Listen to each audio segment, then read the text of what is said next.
Dagom sa ginibog drug bypass operation. Triple o apat na doble ang bihikulo na gruso sa siyudad kang Naga. Mas complain ang police station kang Naga City Police Office. Newsbreak. Sa headlines kan mga baratak, culminating activity para sa 2023 Brigada Eskwela. Ginibo kasubagong aga, dating Vice Presidente Attorney Leni Robredo naging bisita. Consumers Protection Committee kang sangguniang panglusod kang Naga nagkondusir nin surprise inspection sa mga hotel sa syudad. Magkasuway na anti-drug operation sa Nagasin Calabanga, Camarines Sur, 4 na persona arestado. 4 na aldaw na 6th Bicol Food and Beverage Expo kang Camarines Sur Chamber of Commerce and Industry gigibuho na ngunya na Agosto. Diyos marahay na hapon. Ako si Mark Mendoza. Asin ako si Antoinette Eduardo. Kami ang sa indong tagapagatod, Bareta. Pagtatapos kan Brigada Eskwela sa siyudad ning Naga, ginibo kan subagong aga. Suporta hali sa mga magurang asin man lain-lain na sektor na notara na nagdakula. Ramon taman ang kumpletong detalye sa report ni Antoinette Eduardo. Ang tema kan Brigada Eskwela ngunya na taon, pinunan kan Lunes, Agosto 14 ang Maintenance Week bilang pag-andam sa puruunan kan klase asin madurar ini sagkod sa Agosto 19. 18 taon na ang nakakalipas kan pinunan ang Brigada Eskwela na ang pinakaobheto iyon na pagtarabangan kan gabos na miyembro kan komunidad ang pagpakarhay kan mga eskwelahan bago magralaugan sa klase ang mga estudyante. Asin sigun ki Dr. Jerome Baldemoro, Senior Education Program Specialist kan DepEd Naga, mas pang nagdadakol ang nakuko ang suporta ka nasabing programa hali sa mga magurang asin stakeholder. Imagine from 16 million to 1.5 billion. Bako po ining cash ha, baka may ini po itong mga intervention, services, in-kind donation sa bigtatao sa 42 schools in Naga City. Ginibo ang culminating activity ngunya na aldaw na inatendera ni Dr. Susan Collano, DepEd Naga Superintendent, mga principal, mga maestra, siringman kan mga stakeholders. Presente man para magtaunin suporta si dating Vice Presidente Leni Robredo, asin Senator Risa Ontiveros. Yaon man si Vice Mayor Nene De Asis na pinagrepresentar si Mayor Nelson Legacion. Asin nirepresentar man si Congressman Gabi Bordado kan sa iyang aki na si George Bordado. Kasi pagpasalamat sa DepEd na ini yung espiritu kang Brigada Eskwela pinapaurong pang lalo. Ang pinaka inspirasyon sa irarong kani iyo sa pagtubod na bako lang gobyerno ang may responsibilidad sa edukasyon kan sa tuyang mga aki. Pero ang edukasyon kan sa tuyang mga aki, responsibilidad yan kang buong community. Batid po namin kasama ng DepEd na ang mga guro talaga overwork na at underpaid pa. Kaya dapat lamang na lahat ng mga magagandang programang isinusulong at pinamumunuan ng mga teacher kasama ng ibang education sectors ay ating suportahan. Tulad na lang nitong Brigada Eskwela.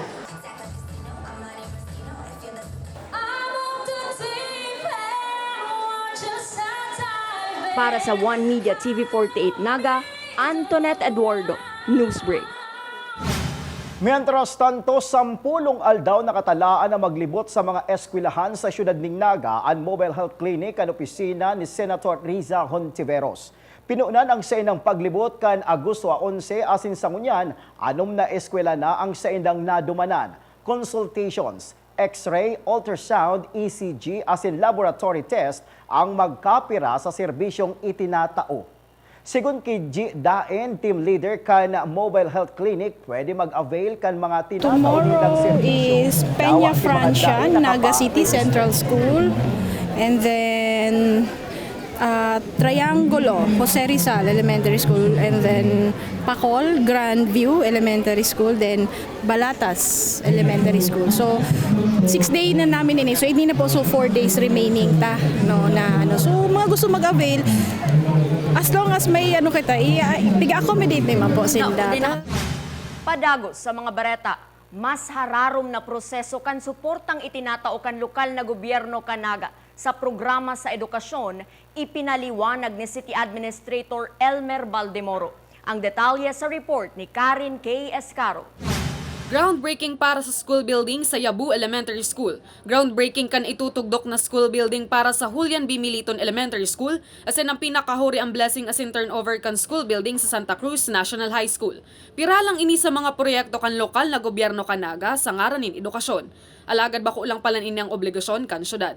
Sa paliwanag ni City Administrator Elmer Baldemoro, hulit ang syudad ang nagpatugdo kan school building, obligasyon man subuot kan syudad na magbugtak nin mga paratukdo na ang syudad ang mapasweldo o ang inaapod na locally funded teacher sa loob nin 5 taon. And ang urulay po kayan kang between the LGU Naga through Mayor and DepEd through the Superintendent, ini pong mga bagong established na initiated by the LGU. Ang inot pong magastos kayan for 5 years, iyo ang lokal na gobyerno kang Naga. Iyo po yan ang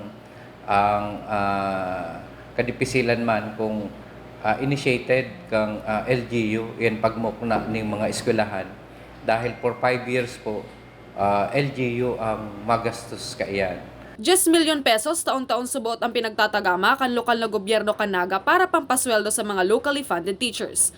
Apwera pa ini sa mga personahe kan eskwelahan, arog kan gwardya, utility asin iba pa. Most likely, kung para po sa mga locally funded teacher, may allocation po dyan not less than 10 million ang lokal na gobyerno kang Naga para po sa pagpasweldo and iba pang mga gastuson. Aside pa kang ini pong pagpapakonstruct ng mga bagong school building or bagong mga classroom. Yearly yan, sir? Yearly? Depende po sa pangangai po kang mga eskwelahan and depende po sa kahagadan man kang DepEd. Sa presente, padagos ang paghanap subuot nin pondo kan lokal na gobyerno kanaga para maipadagos ang pagsuporta sa Department of Education. Para sa One Media TV 48 Naga, Karen K. Iscaro, Newsbreak. Sa iba pang bareta, kung bako ngunyan sa maabot na mga aldaw, mapapakinabangan kan mga kaakian kan syudad ni Naga na nag-atindir sa disaster preparedness training ang sa indang mga nanudan. Susog ki City Administrator Elmer Baldemoro, dakul masurunod na trainings ang nakatalaan na gibuhon para mas makanood ang mga kaakian na maging responder sa indang mga lugar sa panahon na igwanin kalamidad. Basic pa lang po itong pigtukdo sa mga aki para po may handa man. So, ini pong mga aking ini, mga 10 to 14 years old, inahanda ta po. May mga succeeding training pa na sindang aagihan para in kaso po ito may mga kalamidad na pwede sinda na itong mga responder, pwede na po sinda.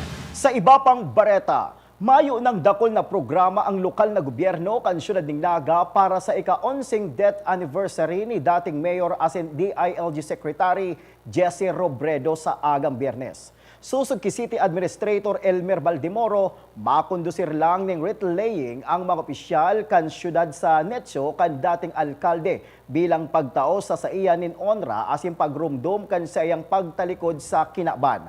Ang mga kaklase subuot kan dipuntong alkalde ang ma-sponsor nin misa asin iba pang aktibidad sa aga.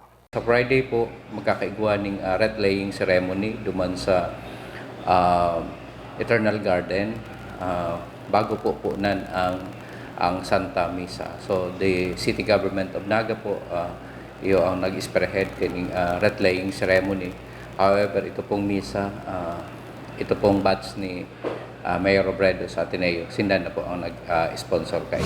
Sa pagbabalik kang Newsbreak, 4 na persona arestado sa magkasuway na anti-drug bypass operation sa Naga asin Calabanga, Camarines Sur. Yan asin iba pang mga bareta sa pagwelta kan One Media TV 48 Naga Newsbreak. Dakop sa ginibog drug bypass operation. Triple o 4 na doble ang bihikulo na gruso sa syudad kang Naga. Mas complain ng police station kang Naga City Police Office. Newsbreak. Flight attendants, prepare for takeoff, please.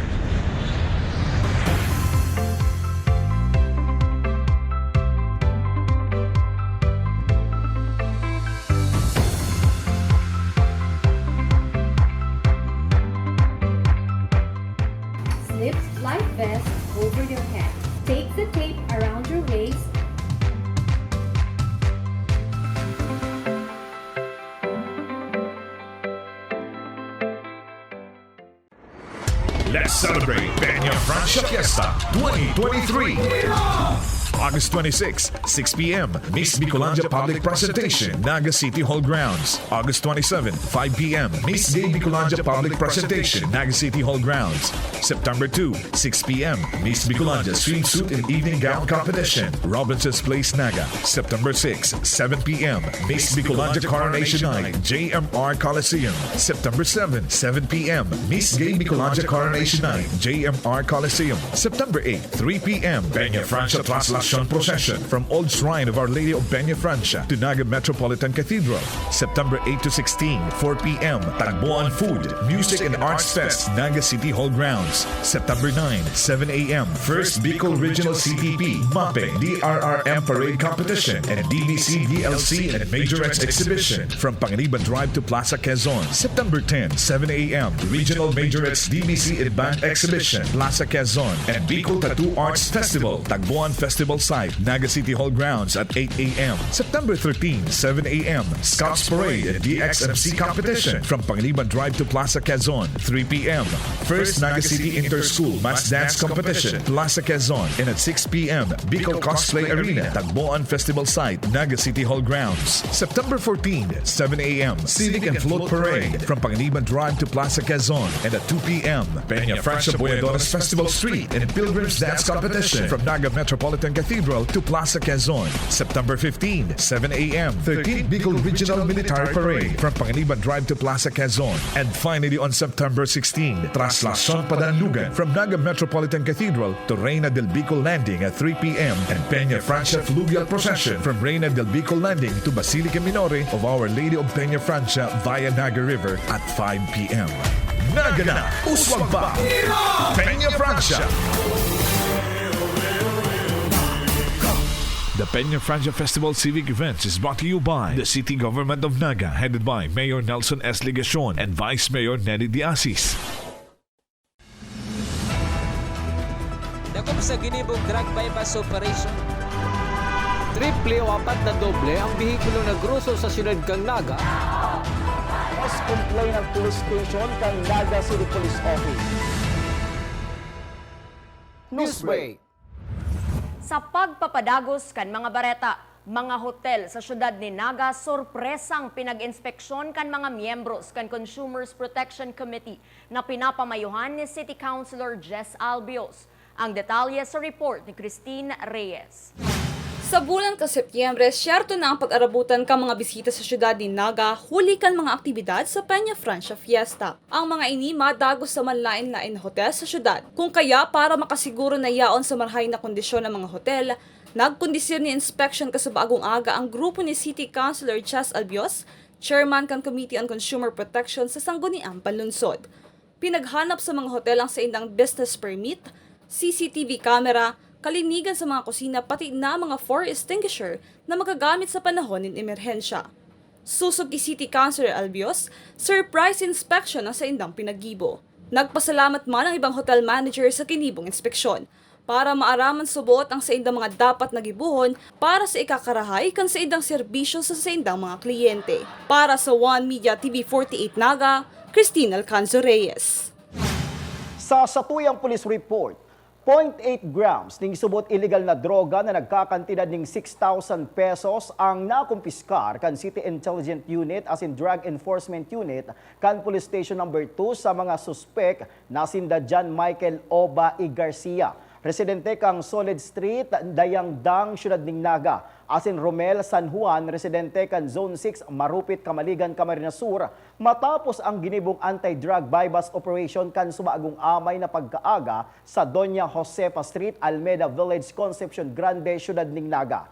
Ang mga naaresto ang nasa custody ngunyan kang Naga City Police Office habang hinahalat pa ang kasong isasangat sa saita.